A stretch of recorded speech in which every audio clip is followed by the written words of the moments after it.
Olá, professor Leonardo. Meu nome é Laís Souza. Meu grupo é composto por mim, pelo Gabriel Victor, pelo Rodrigo Rodrigues. Nós somos alunos do 5º período de agronomia e estamos cursando a matéria de fitopatologia 1. E eu fui escolhida no meu grupo para apresentar um pouquinho mais sobre a nossa doença, que foi nossa doença escolhida, que foi mosaico dourado feijoeiro. Vou falar um pouquinho brevemente sobre seus sintomas, etiologia, vetor e medidas de manejo. Bom, por que escolhemos a cultura do feijão? Porque a gente sabe que o feijão é muito importante na nossa dieta, muito consumido aqui no Brasil, tanto consumido quanto exportado. Então, ele é muito bom para a nossa economia. E os estados do Paraná, Minas Gerais e Bahia são os principais produtores desse cereal, que corresponde a quase 50% da nossa produção nacional, da produção aqui do Brasil. Sabe-se que vários são os fatores que dificultam o potencial produtivo do feijoeiro. Dentre esses estão as pragas e doenças que podem atacar a cultura, tanto em campo como pós-colheita. Então a gente tem que prestar bastante atenção, já que o feijão é uma cultura bastante importante para a nossa economia. Bom, a principal praga que ataca a cultura é a mosca branca, Belícia tabaci. Tem várias doenças que atacam o feijoeiro, mas a nossa escolhida foi o mosaico dourado, porque é a virose mais importante que ocorre no Brasil e é causada pelo vírus Bean Gold Mosaic Virus, BGMV. Pela falta de diversas informações e pela importância da cultura do feijão, foi que a gente resolveu fazer essa revisão, onde são relatadas detalhadamente sua sintomatologia, etiologia e seu controle. Então vamos lá. Bom, sintomatologia. As infecções mistas ocorrem principalmente na safra da seca, período em que se observa maior incidência do Bean Gold Virus, Mosaic Virus, que é na safra da seca. Quando a infecção ocorre no início do desenvolvimento das plantas, os primeiros triofolios aparecem encarquilhados ou curvados para baixo, seguindo de clareamento ou leve clorose das nervuras.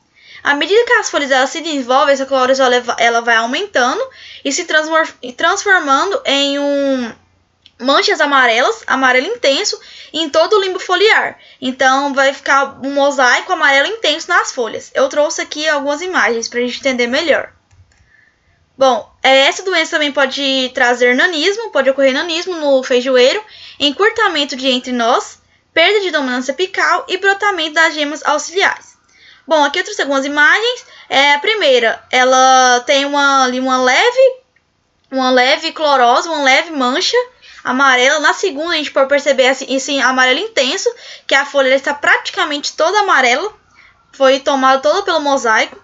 Embaixo aqui do lado esquerdo, a gente tem uma planta que sofreu, né, com essa doença, e do lado direito uma planta saudável, para a gente poder perceber essa diferença. Eu trouxe também as vagens do feijão, de uma planta saudável à esquerda e de uma planta que sofreu com o mosaico à direita. Então, a gente pode perceber que essa cultura ela afeta demais a produtividade do feijoeiro. Bom, etiologia. O vírus causador da doença do mosaico dourado feijoeiro é o Bean Gold Mosaic Virus, como eu havia dito. Esse vírus ele foi descoberto pela primeira vez em 1965, na cidade de Campinas, São Paulo. Na década de 70, que esse vírus ele cresceu muito e foi mais conhecido ainda, devido ao considerável aumento populacional do inseto vetor.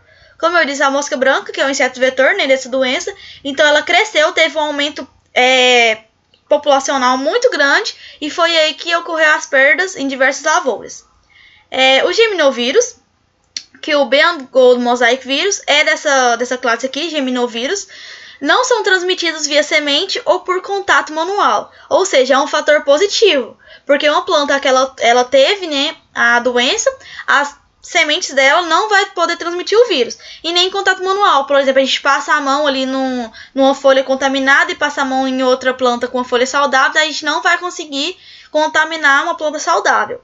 Então, a única forma de dispersão desse vírus na natureza ocorre via vetor, os insetos, no maior caso, a mosca branca. Falar um pouquinho mais sobre ela. Os vetores de geminovírus são insetos sugadores classificados na ordem Hemiptera, subordem Homonoptera, e a transmissão, na maioria das vezes, né, é realizada por mosca branca, Memícia tabaci, que se trata de uma espécie cosmopolita. O inseto ele adquire o vírus ao se alimentar de uma planta infectada. Por um período de 15 a 30 minutos, se alimentando ali, ele vai contrair esse vírus.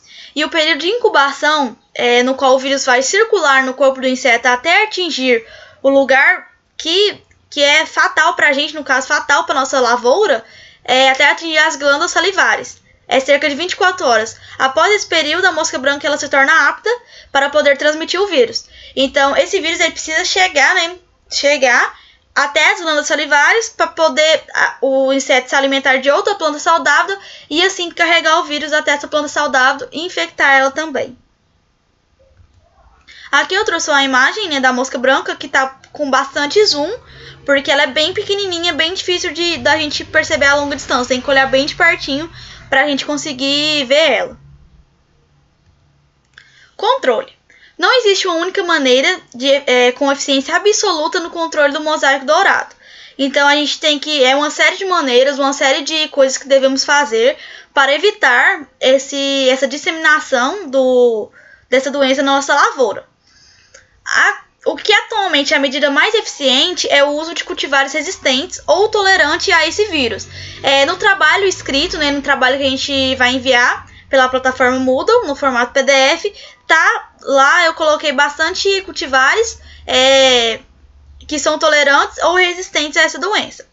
Outra medida é a escolha de épocas de plantio, que a gente tem que evitar coincidir o início da cultura, o início ali do brotamento e desenvolvimento da cultura, com as altas populações de mosca branca. Então a gente tem que ter um calendário bem definido para a gente saber quando a gente pode começar a plantar e quando tem menos mosca branca aí na nossa lavoura, no nosso ambiente. Plantios intercalares ou entre faixas de outra espécie, que servem de barreiras para o vetor. Ou seja, a gente plantar uma linha de feijão, uma linha de outra cultivar. Então a gente vai conseguir formar ali uma barreira para o inseto vetor não conseguir chegar tão facilmente à nossa planta de feijoeiro. E o uso de inseticidas também sistêmicos a partir do início do desenvolvimento da planta. Então usar inseticidas também é uma maneira de controle para esse inseto vetor. Então, professor, é isso. Muito obrigado pela atenção e até mais. Boas férias!